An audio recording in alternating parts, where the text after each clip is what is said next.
Hey viewers and viewers, my name is General Red Strategist and welcome back to Syria Being Hunted, episode 720 now, I think. So, I'm actually recording this straight after the last one because I started thinking, obviously, in the last episode about, critical thinking again. Because I've been talking, obviously, about, the Stellar Blade, Hades, DEI controversy that was a thing, apparently, not too long ago, as was discussed in a Sean video that I briefly referred to. And, yeah, obviously that got me thinking about critical thinking again, thinking about thinking in essence. And I've talked about that before, obviously in the Syria Being Hunted series, various points on the channel, what it means to be a critical thinker, how you go about doing it, that kind of thing. But there's obviously more detail I could go into about that sort of thing, and I was kind of tempted to do so. So hence why I'm just recording another podcast-style episode now, whilst I have the opportunity, as part of this recording session, where we're going to talk more about this subject area. Because the thing is, I think I've talked before about, being a critical thinker doesn't necessarily just mean that you refute everything you hear. It just means you think carefully about it and think about, what's the evidence base for certain assumptions or beliefs, that kind of thing. Do they have merit to them? Are there limits to how far certain arguments can be taken, etc., etc.?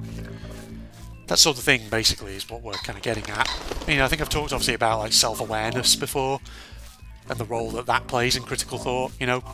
Being aware of your own sort of prejudices or your own sort of pre-existing conceptions of how the world works or whatever, and realising how that can sometimes straitjacket your thought process or whatever.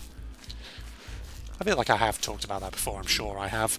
But, in essence, the one sort of aspect of this that I think I've perhaps not really talked about before, which I could sort of go into detail about, is, particularly sort of debating and discussions and rhetoric. Especially about, how to be a good debater, how to argue in good faith, and the sort of things to watch out for that sometimes people do in debates. And, Lord knows which, I think many of us, and many of you watching this, we've all probably done stuff like this before ourselves without even realising it. But like I say, it's good stuff to be aware of, so that way, you can be a more fleshed out and better conversational partner or whatever. Because Lord knows, I'm definitely all of those things, aren't I? No, I'm not. At times I'm socially awkward. At times I have to take pauses in what I say just to think about what it is that I'm actually saying. Where's that bloody rider? He's over there. That's not good. Okay, fortunately he was there. If we go like this, we'll give him a wide berth. But yeah, in particular I was sort of thinking about, if you're in a sort of a debate with someone, what are some of the kind of fallacies in debating that you sometimes have to watch out for, some of the common ones? And Lord knows, if you go on, obviously, you like freaking Google and you search for rhetorical fallacies, list of rhetorical fallacies or whatever, God knows you'll find loads of them. There's loads out there that sometimes crop up. But I think there are certainly sometimes ones that crop up more frequently than others, which are worth being aware of. And you guys out there watching, you've probably had conversations, debates with people where these things have occurred. I mean, the most common one that I think a lot of people probably know of is straw manning. What everyone usually knows what a straw man argument is, right? The basic idea of it. In essence, it can take a couple of forms, but at its heart, basically it's where someone in a debate or a discussion takes the argument of the person they're debating with and they sort of twist it in some way into something that the person they're arguing against didn't actually say, and then they refute that position as though they've basically refuted the opponent's original position. So in essence, that can take a couple of forms. That could be, you take your opponent's argument and you grossly oversimplify it, and then you criticise it, and then act as though, by refuting that, you've therefore refuted the opponent's original position, which is not what you've done at all. The other form of the strawman argument is actually taking someone's argument and actually grossly exaggerating it into some ridiculousness or ridiculous extreme, something that, again, your opponent didn't actually say, but you're pretending like they said that. So straw manning is obviously one of those very common things that you often see in debates. Typically, like, I think a very common way you see it cropping up is when people take someone else's words out of context. Right, let's go west to the one outstanding island, ladies and gentlemen. So I'm trying to think, for example, if you want a kind of an illustrative example of basically a strawman argument, I think there's one actually on the Wikipedia page which actually does work quite well, where, for example, I think the example is something like person A says something like, hot showers can be quite nice.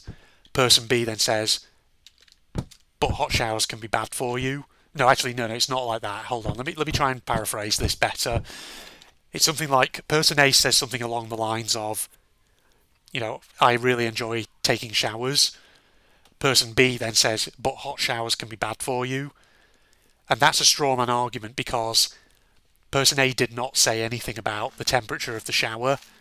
So person B is effectively refuting an argument that wasn't made, if that makes sense, or a non-existent argument. I mean, that's obviously like a very simple illustrative example. Sorry if you can hear sirens in the background. I think there's a frigging police car driving past or something, or a fire truck or whatever it is. But in essence, it gives you an idea of basically what straw manning is. So like I say, basically it's taking someone else's argument and twisting or distorting it. So that could be, like I say, taking someone's words out of context. It could be oversimplifying an opponent's position and then attacking them as though they said that. It could be grossly exaggerating an opponent's position and then attacking them as though they said that when actually they didn't. What's interesting though is there's kind of like an opposite form to straw manning that is apparently called steel manning. Steel manning is slightly different. What that is, that's basically taking your opponent's argument and turning it into its strongest form and then trying to refute that. So that, I think, is generally seen as something that's done slightly more in good faith, because basically it's not sort of oversimplifying or exaggerating or taking your opponent's position out of context. It actually is giving credit to your opponent and actually saying, okay, well, let's take your argument and sort of think about the strongest form of that and let's see if we can kind of chip away at it. And basically, some people actually do steel manning not for the purpose of trying to refute the opponent's argument, but instead for the purpose of maybe sort of thinking about whether there are gaps or limits in their own position and whether there's anything they need to think about to substantiate their own point of view. So that can be, something you do more in kind of good faith, to put it that way. At least we finally found some frigging matches. Is there a frigging log pile around somewhere? I don't know. Maybe there is, maybe there isn't. But other forms of, obviously, like rhetorical fallacy, apart from straw manning, which sometimes can be quite common. The fallacy of incredulity is another one that's quite common. People basically saying, God, I can't believe that to be true. As in, oh, I can't imagine that being true, therefore it can't be. It's so ridiculous or so crazy that it can't possibly be true, because I just can't imagine how that would be the case. And, sometimes, I'm not saying that this fallacy can necessarily entirely be a bad thing. Sometimes, there are situations in life where if something seems too good to be true, then indeed it might not be, and all that. But the problem, obviously, with that argument is that can easily become a mask for sort of pretending as though, that sounds ridiculous to me, so I'm not going to engage with that argument, to put it that way. Alright, can you go towards that train, please? Thank you. Oh, fucking hell, where's there... Oh, it's another frigging device piece right there, that's why. Wondering why there was a hound right there. Good lord. Right, get that. Oh. Heard the poacher. I'm out of here. I'm going to back up briefly, like so. God, every village has fucking robots in it now. Kind of need supplies, don't I? That's what I need, ladies and gentlemen. But no, as I say, yeah, fallacy of incredulity. Can never quite say that properly first time. That's another thing to watch out for. People sort of saying, "Oh no, I can't possibly imagine that being true." And it's like, well, doesn't matter. Doesn't matter whether you can't imagine it. What are the actual facts, basically? And like I say, that's a fallacy which is not always necessarily wrong. Like I say, you know, sometimes if something is too good to be true, there might be a reason for that, and it may well prove to be too good to be true, to put it that way. But you shouldn't necessarily discount something solely on the basis of it being too unbelievable and all that. And, you know, other sort of fallacies sometimes to watch out for, which are very, very common. Another one is obviously the use of what you call weasel words, or sort of like the appeal to an anonymous authority, to put it that way. So weasel words can kind of take a couple of forms. Sometimes it can be people expressing things in language that's made deliberately vague to try and hide what is actually quite a loaded terminology or a bias on their part. And it can sometimes be difficult, admittedly, to recognise certain weasel words. Because, for example, you know, sometimes, for example, in academic peer-reviewed literature, for instance, there might be cases where, you know, a scientific experiment or something was inconclusive, in which case it may well be, you know, the case that the writers of that paper may well express things in certain terminology that isn't very sort of decisive or isn't particularly precise, precisely because they want to kind of emphasise that their conclusion that they reached wasn't a strong one or whatever.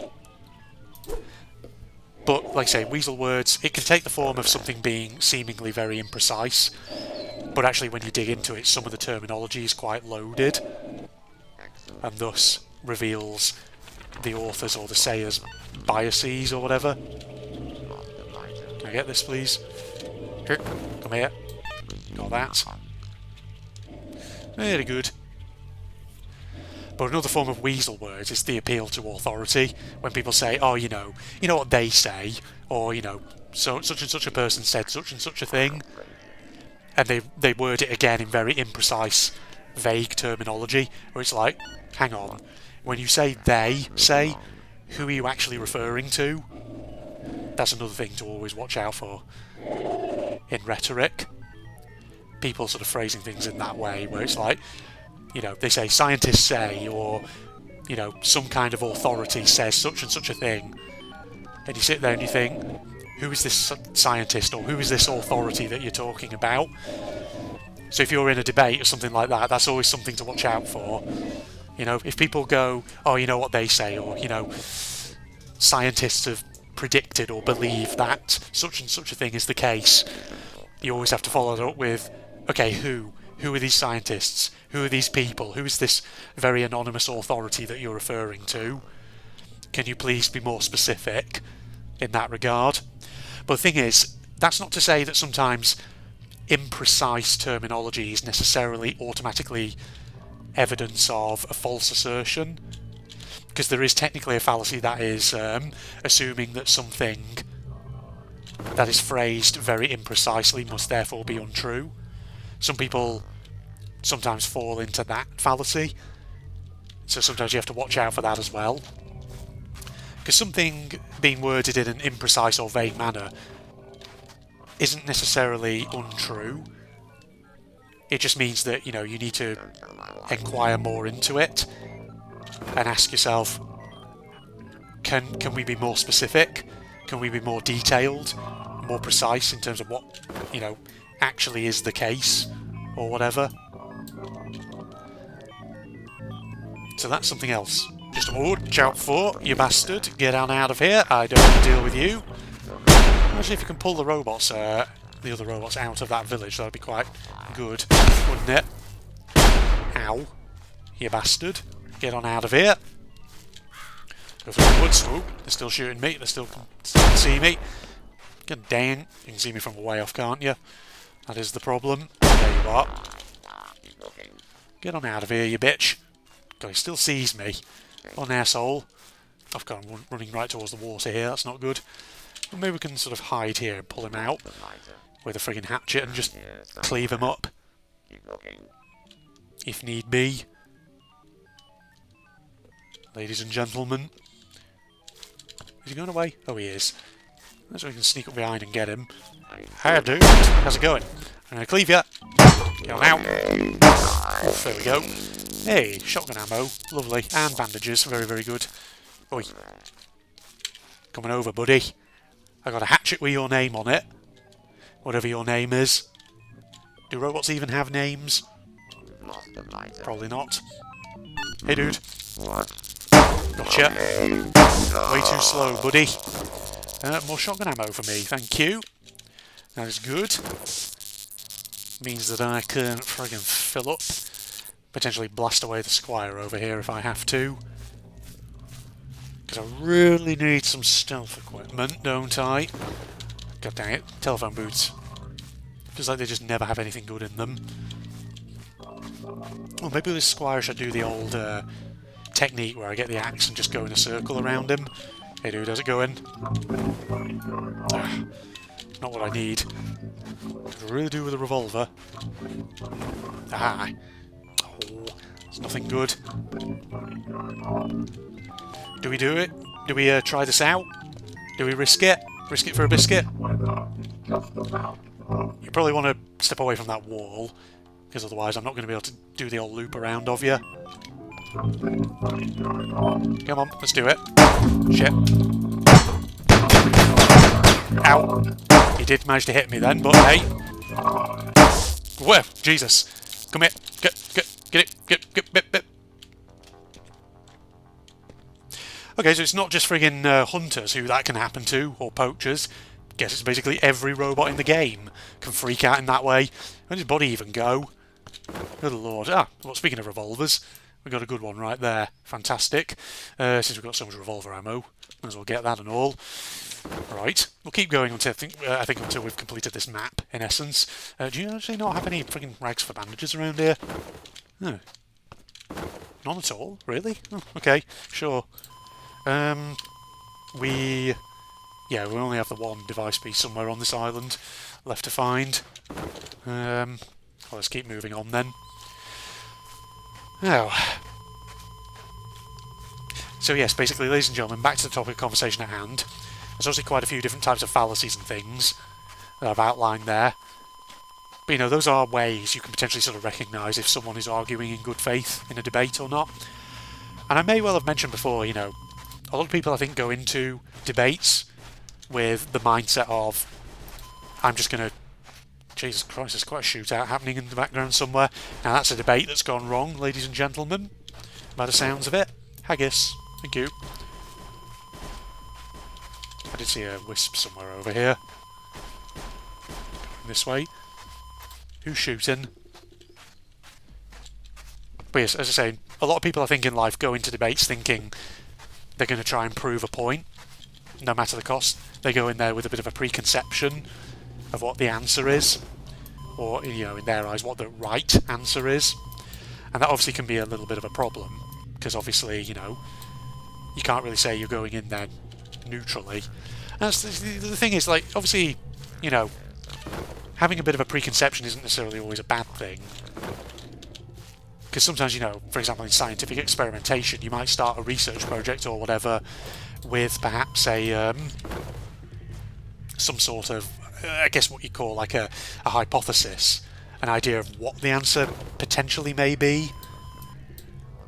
And, you know, you may then seek to sort of verify whether that answer is true or not. But that's the thing that makes sort of scientific or proper science sort of different to just bog standard political rhetoric. You know, scientists seek to test their hypotheses to see if they actually stack up. Whereas a lot of people go into debate sometimes with the attitude of, I'm just going to prove a point, no matter what, my answer is the right one. But actually then they get exposed to data and evidence that kind of contradicts them, or which at least shows that actually their answer isn't the only one that has merit to it. And sometimes they struggle then to handle that. So I'd say, you know, always go into an argument with more that kind of idea of, I'm going to sort of test my preconceptions to see, do they hold weight? Do they actually hold any water? Anything like that? And admittedly, you know, I may have just committed a bit of a fallacy there myself when I said I feel like a lot of people go into debates with that kind of mindset. Because here's the thing, you know, that's just based on my experience of looking at people having debates online. That's not based on any scientific or psychological publications or research or anything like that. And, you know, I'm saying a lot of people. I'm talking here about randos on the internet who I myself have never met. And so, you know, if you were to follow that up and say, "Ooh, Red, I challenge thee to name who some of these people you're referring to actually are." Here's the thing. I probably would say, well, I'd have to go away and look for videos where this is happening in order to be able to substantiate it, ladies and gentlemen. That's the thing. So, there's an illustration of a fallacy right in action, ladies and gents. Oh god, go over there. Fuck you! Balls to you. Get out of here. Fuck, bloody riders approaching. Where is he? Oh, he's there. Nope. Didn't see shit. Go away. Yikes. Very bad place to be, this. Get the shotgun ready in case we need to blast his head off.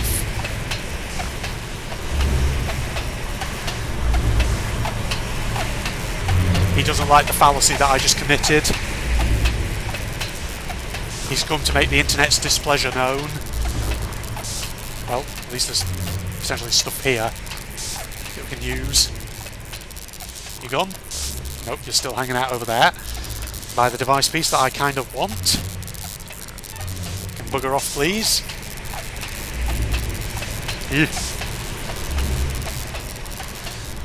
Okay, he's going. He's out of here, thank God. Over this way. Blackberries, eat. Get the device piece. There we go. That's all three of this island. Fantastic. Okay, let's try making our way back towards the jetty, and then we'll wrap up, ladies and gentlemen. So in essence, it's back to what we were talking about. Yes, you got to see Red illustrate it in action, ladies and gentlemen. So at the very least, you might have learned something today. Who knows? This has been another educational video with your friend Red. Senpai Red and all that.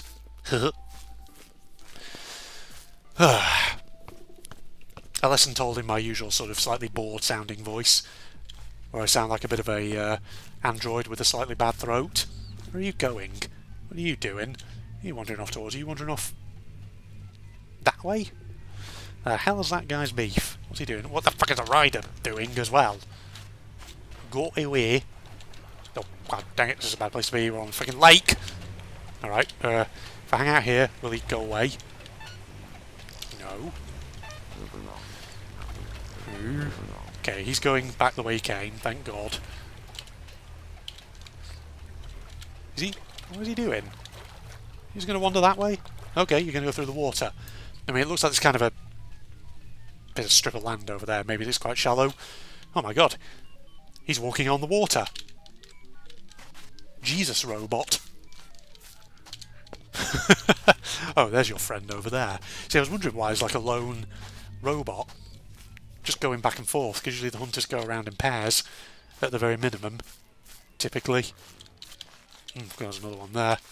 Is he part of that patrol? Patrol of 3. Oh lordy. Farmstead, pub, ruined barn. Alright, well let's get our hasses out of here. Oh.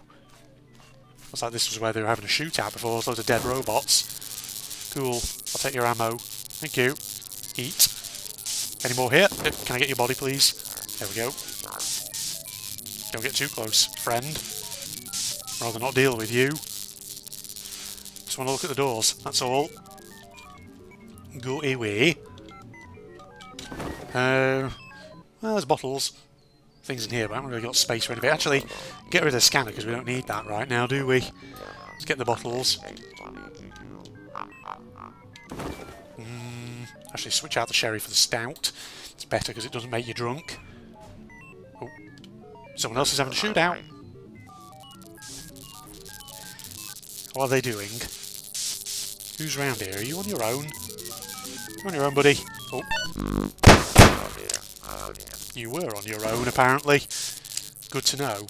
Take more shotgun ammo, thank you. Alright, let's get our friggin' hasses on the move. Don't have all the time in the world. God dang it, I'm going in a direction that's not going to take me to the friggin' jetty anytime soon. Oh, you guys are off over there having a right big robot party by the looks of it. Probably been shooting at each other, haven't they? If I just fucking... Oh god, there's hunters directly ahead. Not good. You guys could keep sort of shooting at each other, that'd be fantastic, wouldn't it? Wait, stop. Go over there. Fork. Fucking balloon.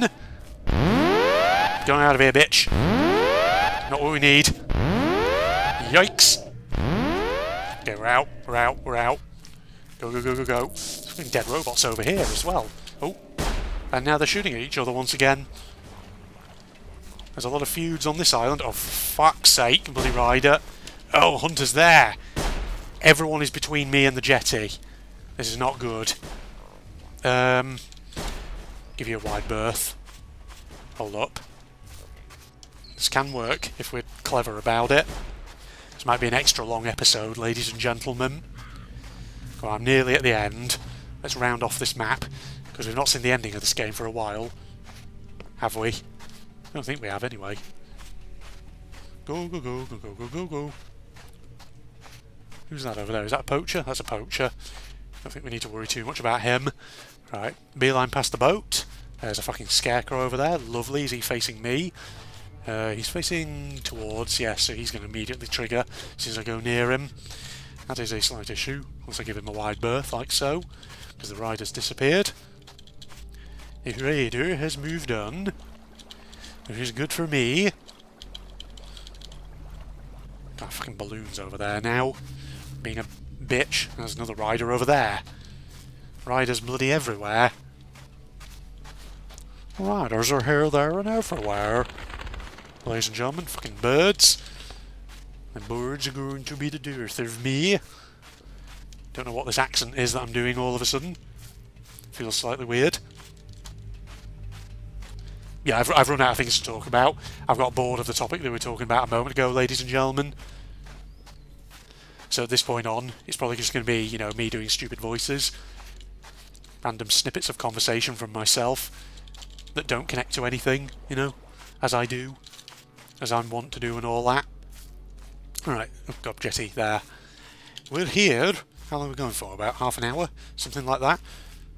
It's gotta be, unless I've mistimed. Forgotten what time I started and all that. Who knows? There we go. Go this way, ladies and gentlemen. Back to the centre. Where all the robots are. And boom. Save east. Here we go. Relax back in my chair. Got my back's itchy. Ooh, there we are. Stretching. That's better. Fucking landowner's immediately right over there. Oh, geez, don't go off the fucking side. Right. Maybe I just, you know, YOLO it at this stage and just run like an absolute madman towards the centre. Pull as much robot aggro as possible. Because the thing is, like with this game, you know, as soon as you actually slam the last device piece into the standing stones, I think like your player character becomes momentarily invincible. Is that not a thing that happens? Kind of. Because the robots, I feel like they can still see your character and they shoot at him, but they can't actually kill him. Him, her, they. Whether you're playing as a sir or madame or whatever. Feels like that is a thing, isn't it? God, there's so bloody many of them. No. No, Mr. Hound, go away. One does not care for you. Yeah, fuck it. Let's just pull a load of aggro. Why the hell not? Let's make something fun of this, shall we, ladies and gentlemen? Over here, like so. You can't kill me, don't even try. I'm out of here, bitches! You ain't gonna know what happened. Oh, is that a pheasant? It was. Oh, careful. Here. Can't catch me! Sir, you done. I'm bringing the device up to Oh, it's right there.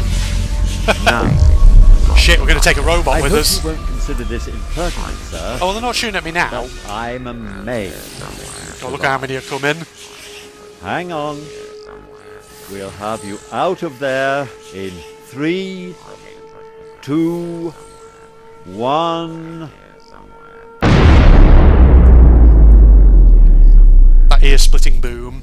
I've forgotten how magnificent that sound effect was. Professor Elemental, or whatever your name was, are you here? Yeah, he's here. You know, I've never actually listened to the full song at the end of the game with the credits and all that. I should probably listen to it one day, shouldn't I? Well, there you go, ladies and gentlemen. That was another episode of Sherry being hunted. We actually did a default playthrough for a change. Haven't done one of them in a while. Alright, well, I hope you'll join me for the next part, whenever I get around to that and doing whatever I do. So, social media links, propagandist channel link, all that, you know, the usual jazz. You know the drill by now. I'll see you next time. Goodbye, everybody. Bloody birds. Birds indeed. Shits. Yes.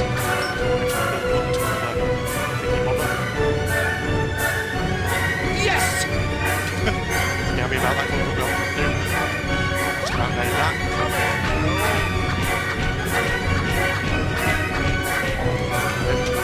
So I'm just getting out the door. Oh! Not one of you! Get out of it! God damn, he's taking so many hits. God damn, he took quite a hit there. Is he just going to spawn every fucking enemy in the game on me? At some point, yeah. God, I really can't understand on this. It's about all these things.